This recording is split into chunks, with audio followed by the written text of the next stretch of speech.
Ce n'est pas bon. La seule chose pour laquelle Dieu recommande le secret, c'est la prière.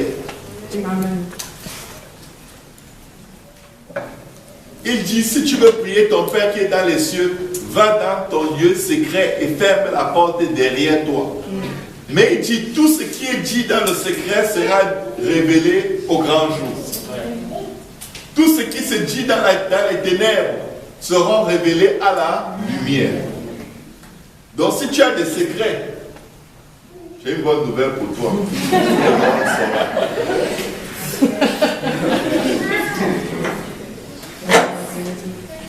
Tout le monde saura. Amen. Donc, n'essaie pas de mentir pour cacher ton secret. Tôt ou tard, il va se savoir. La meilleure façon de marcher devant Dieu, c'est de marcher comme Adam et Ève étaient avant le péché, nus. N'enlève pas tes habits.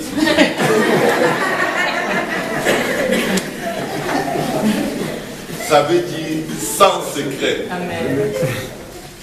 Ça veut dire sans secret. Quelqu'un veut dire, ça veut dire sans secret. Ça veut dire sans secret.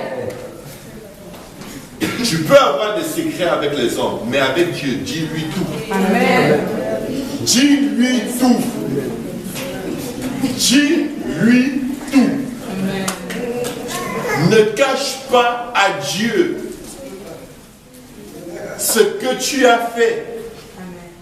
N'explique pas à Dieu pourquoi tu l'as fait. Je l'ai fait. Amen. Qu'est-ce que David va dire? David dit à Nathan, j'ai péché contre l'Éternel. Amen. Amen. J'ai péché contre l'Éternel. Amen.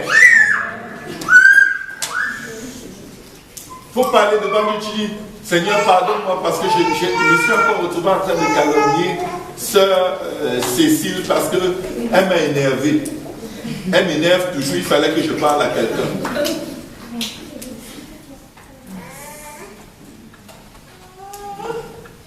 Parce qu'elle t'a énervé. Toi aussi tu as dit, bon Seigneur, moi je ne suis pas obligé de garder tes commandements.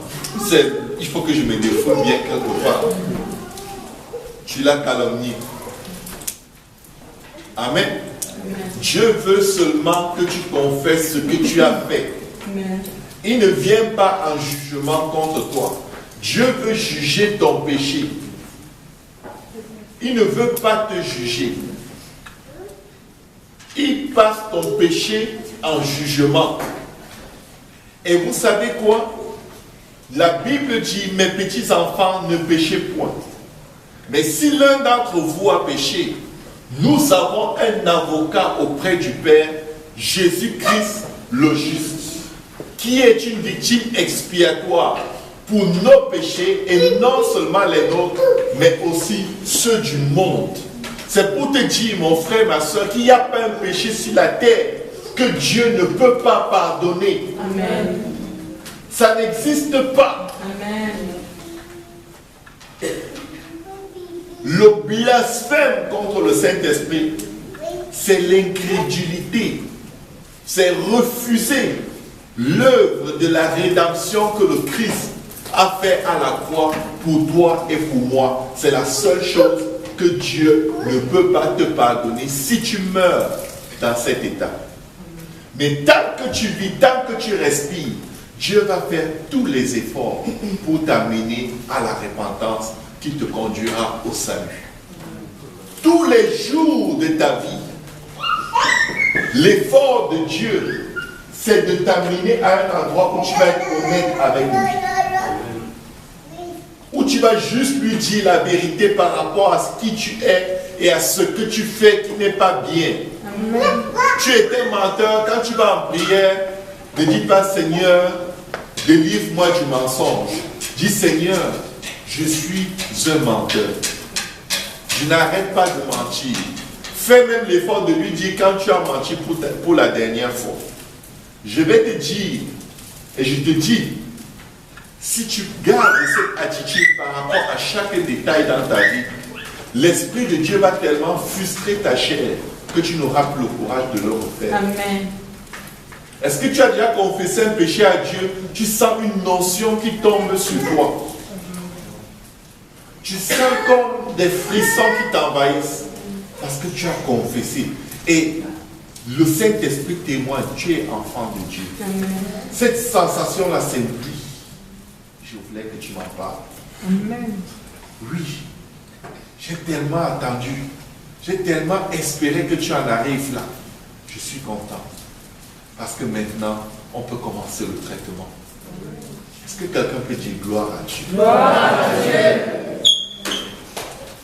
Généralement, quand nous faillissons, l'ennemi vient. Il commence par le premier jour où tu as pris conscience de ton premier péché. Depuis que tu es petit, tu es comme ça. Tu as un mauvais caractère. Tu es paresseux. Tu es là. Tu dors trop. Tu manges trop. Tu dis que tu sais que depuis que tu as cru, tu as vu une soeur, tu l'as regardée comme ça, quelqu'un t'a surpris avant que tu as tu vois des frères, tu contemples leurs muscles. C'est ce que Satan vient te balancer comme message. De sorte que, des fois il y a des gens qui entrent en prière, il y a tellement d'accusations qui disent ok, je ne prie plus. C'est bon. Tellement ils sont frappés dans leur tête par l'élément que la Bible appelle les traits enflammés de l'ennemi. Les traits enflammés de l'ennemi, c'est le souvenir de tous tes péchés. C'est ce sentiment de culpabilité qui te condamne. Mais l'œuvre de l'esprit, c'est un sentiment de culpabilité qui t'amène à te réjouir. Oh, j'avais oublié d'en parler à Dieu. Heureusement qu'il m'a rappelé parce que j'ai confessé et je suis pardonné. Et dit, si vous confessez vos péchés, il est juste et bon pour vous les pardonner et vous purifier de toute iniquité. Ça prend juste la confession. Qu'est-ce que David a fait? J'ai péché contre Dieu. Confession. Maintenant, dans cet état, tout ce que le prophète avait prononcé contre lui, est-ce que ça allait s'accomplir? Oui, ça s'est accompli. Mais au milieu de tout cela, est-ce qu'il avait perdu son salut? Non. Est-ce qu'il n'était plus l'homme selon le cœur de Dieu? Non. Il était toujours l'homme selon le cœur de Dieu. Il est resté l'homme selon le cœur de Dieu et la preuve même est que il a confessé son péché à Dieu. Et qu'est-ce qui s'est passé? Dieu a frappé cet enfant de mort. Parce que la vie de cet enfant, je vais vous le dire aujourd'hui, elle n'allait pas être facile. Il allait être le symbole d'un acte d'infamie.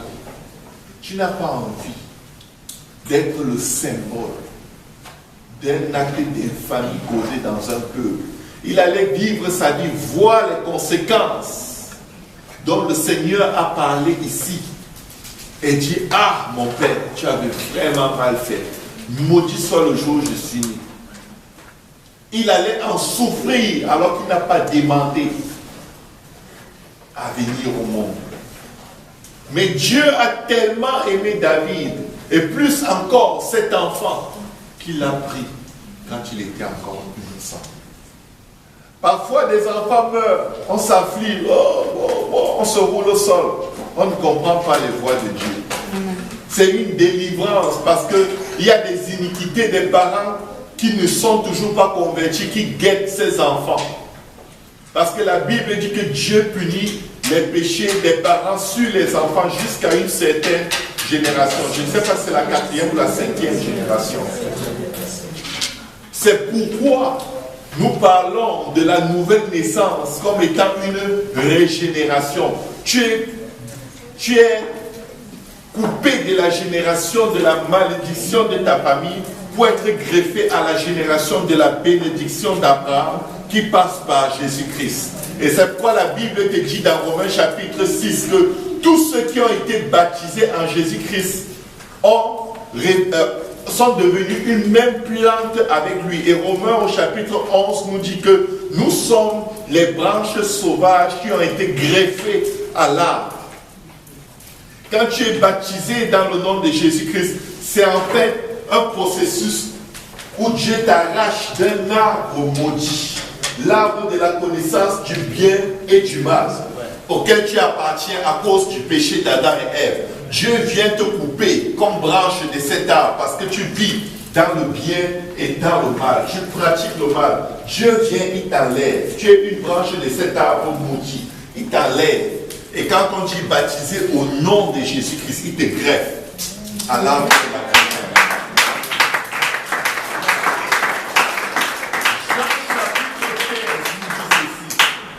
Je suis le cep, vous êtes le sarment. C'est-à-dire, je suis l'arbre, vous êtes les branches. Si la branche ne reste pas attachée à l'arbre, elle ne portera pas de fruits. Amen. Amen. Nous sommes greffés à l'arbre de la vie éternelle. Nous sommes arrachés de l'arbre de la connaissance du bien et du mal, sur lequel pèse la condamnation, le jugement de Dieu. On est coupé pour être greffé. Et les Juifs qui étaient là en premier, ils ont été retranchés de l'arbre pour nous donner la place. Mais une fois que les païens seront tous greffés, selon le nombre et le temps de Dieu, il va greffer les Juifs à nouveau. Et je vais te dire aujourd'hui, si tu es en train d'attendre que tous les païens croient avant que tu te décides de faire le pas, les Juifs ont déjà commencé à venir être greffés à nouveau à l'arbre. Il y a de plus en plus de Juifs qui croient au nom de Jésus, qui se font baptiser au nom de Jésus, qui reçoivent le Saint-Esprit. Nous sommes dans la fin des temps. Aujourd'hui est le jour du salut. Maintenant est l'heure acceptable. Tu peux être greffé aujourd'hui. Tu peux être arraché de la malédiction et greffé à l'arbre de la vie éternelle. Quand Adam et Ève ont mangé de l'arbre de la connaissance du bien et du mal, Dieu dit, il faut qu'ils soient chassés du jardin, de peur qu'ils ne tendent la main et prennent du fruit de l'arbre de la vie éternelle. Parce que ce n'était pas comme ça qu'on allait accéder à ce fruit. Il fallait qu'il y ait effusion de sang pour le péché qui avait été commis, pour donner accès à l'arbre de la vie éternelle. C'est pourquoi la Bible dit qu'il a effacé l'acte dont les ordonnances nous condamnaient. Il les a humiliés en les clouant à la croix. Que quelqu'un ouvre Colossiens chapitre 2. Comment Colossiens chapitre 2. Verset 14. Dis-le très fort, ma soeur. Il a effacé ce qui contre nous, l'obligation des ordonnances qui s'élevait contre nous, et il l'a entièrement annulé en l'attachant à la croix. Amen. Donne-moi juste un moment.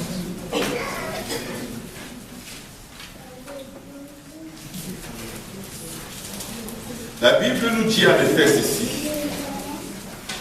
Vous qui étiez morts par vos offenses. Amen. Vous qui, verset 13 dit, vous qui étiez morts par vos offenses. Vous savez, quand nous naissons avec la nature d'Adam et Ève. Nous naissons avec la malédiction du péché et de la mort sur nous. Et la Bible dit que tous les prophètes rendent de lui le témoignage que quiconque croit en lui reçoit en son nom le pardon des péchés. Amen. Amen. Mais est-ce qu'il s'agit de croire comme un démon? La Bible dit que les démons croient qu'il y a un Dieu. Et ils tremblent. Amen. Amen. Toi, ta croyance, c'est quelle croyance? Parce que, autant que j'ai lu dans ma Bible, ceux qui croyaient se faisaient baptiser au nom de Jésus-Christ pour le pardon de leurs péchés. Acte 2, acte 8, acte 10, acte 11, acte 19, acte 22. C'est juste partout. Il n'y avait pas cette croyance abstraite. Seigneur Jésus, viens dans mon cœur, sois mon Seigneur et Sauveur personnel. Je suis né de nouveau. Je suis sauvé. De quoi? Amen. Amen. La Bible dit dans Galates 3, 27, un instant, je vais vérifier. C'est Colossiens 3, 27. Le Galates 3, 27.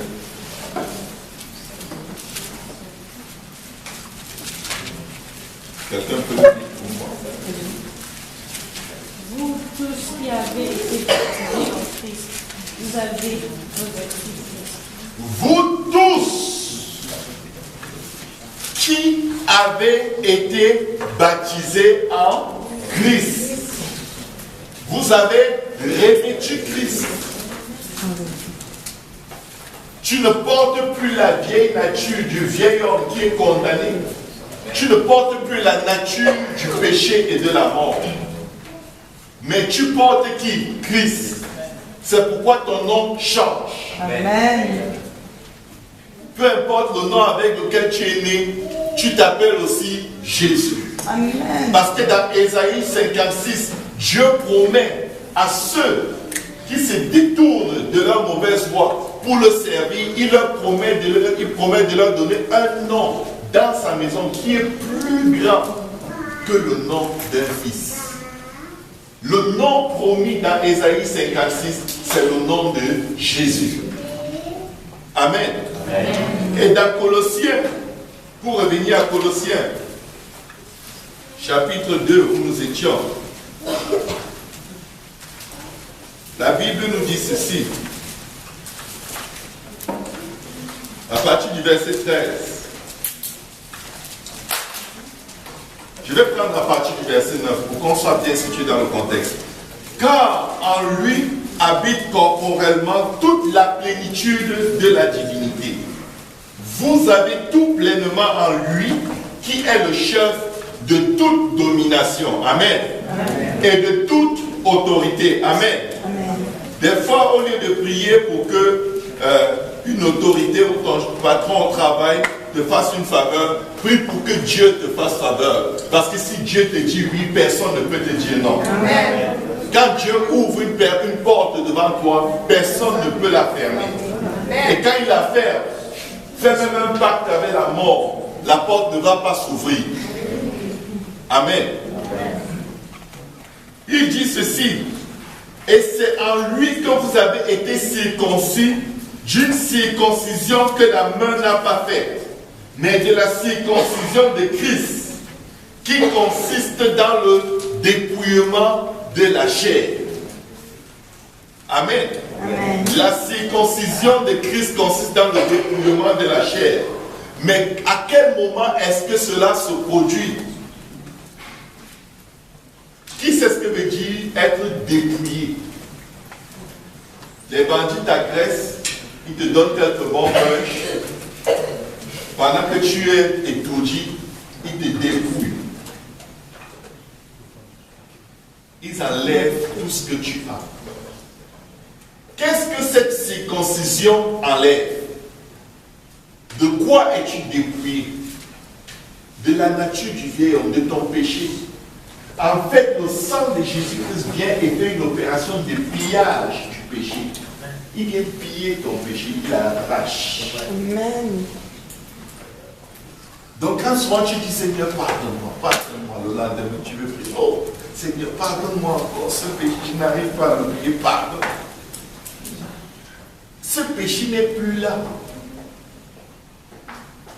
Dès le jour où tu l'as confessé à Dieu, amen. Le sang de Jésus, rien ne peut lui résister. Amen.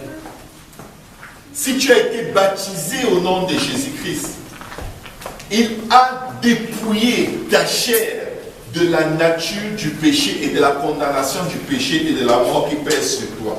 Amen. Amen. Et la Bible nous dit ceci. Le dépouillement se passe à quel moment? Verset 12. Ayant été enseveli avec lui par le baptême. C'est à ce moment que tes péchés sont arrachés de ta nature. Amen. Amen. Et il dit, vous êtes aussi ressuscités en lui et avec lui par la foi en la puissance de Dieu qui l'a ressuscité des morts. Vous qui étiez morts par vos offenses et par l'incirconcision de votre chair, il vous a rendu à la vie avec lui en nous faisant grâce pour toutes nos offenses. La grâce, c'est la faveur non méritée de Dieu. Tu ne mérites pas qu'il te pardonne pour ce que tu as fait. Il dit, je te pardonne quand même. Amen. Tu risques de le refaire encore. Il dit, si jamais ça arrive, il dit, mes petits enfants, ne péchez point. Mais si l'un d'entre vous a péché, il dit, reviens quand même avec le dossier, ok? Si ça arrive, il n'est pas en train de t'envoyer le faire. C'est pourquoi la Bible dit dans Romains, demeurerions-nous dans le péché parce que la grâce abonde. Loin de là. Amen. Amen. Mais si jamais ça arrivait, reviens à l'endroit où on a signé notre acte de mariage. Et rappelle seulement le souvenir de cet acte par lequel tu as porté mon nom. Amen. Il dit, il a effacé l'acte dont les ordonnances nous condamnaient et qui subsistaient contre nous. Les ordonnances de la loi subsistaient contre nous. Tu ne commettras point d'adultère, tu ne mentiras point. Il y avait environ 613 commandements en tout, résumés en 10. Mais la parole de Dieu te dit que si tu étais coupable d'un seul de ces commandements, tu étais coupable de tous. Tu as menti, tu es comme quelqu'un qui a couché avec un animal. Parce que ça faisait partie de la loi, tu ne coucheras pas avec l'animal. C'est pour te dire, c'est juste pour te montrer la portée du non-sens que fait ta culpabilité quand tu peux tout simplement te saisir du sang de Jésus. Parce que si tu ne reçois pas le pardon de Dieu, tu comptes sur quoi pour t'en sortir? On a tout intérêt à croire ce que la parole de Dieu nous dit. Parce que notre intelligence ne va jamais saisir le motif valable pour lequel Dieu puisse nous pardonner en dehors du sang que le Seigneur Jésus a versé à la croix. Il a effacé tout ce que tu as pu faire, que Dieu déteste, que Dieu répugne. Généralement, quand on commence à prêcher sur le péché, les gens sont crispés, ils sont découragés, ils ont peur. Ils disent, ah, je n'aurais pas dû venir aujourd'hui.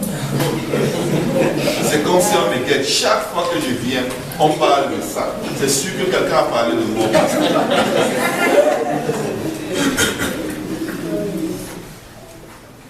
C'est sûr.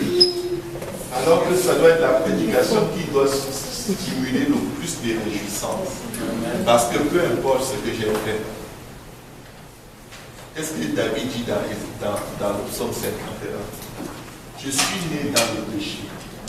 Mes parents m'ont enfanté. J'ai été conçu dans l'iniquité. Et tu veux que la vérité soit au bout de moi. Il dit, crée en moi un cœur pur. Et renouvelle en moi un esprit bien disposé. Crée donc en moi un cœur pur.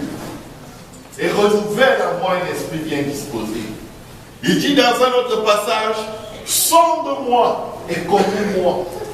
N'ayez pas peur que Dieu pointe le péché dans vos vies. Amen. Heureux l'homme à qui le péché est révélé. Amen. Si Dieu te montre ton péché, c'est qu'il te veut du bien. Amen. C'est parce qu'il a plein de choses à réserve pour toi. Amen. Quand tu montres le péché de David et que David se répand devant lui, qu'est-ce qu'il fait? David va entrer dans une phase de sa vie où sa connexion et sa relation avec Dieu est tellement agréable à Dieu. Après ça, il a atteint, je dirais, le sommet d'une relation adéquate avec le Seigneur.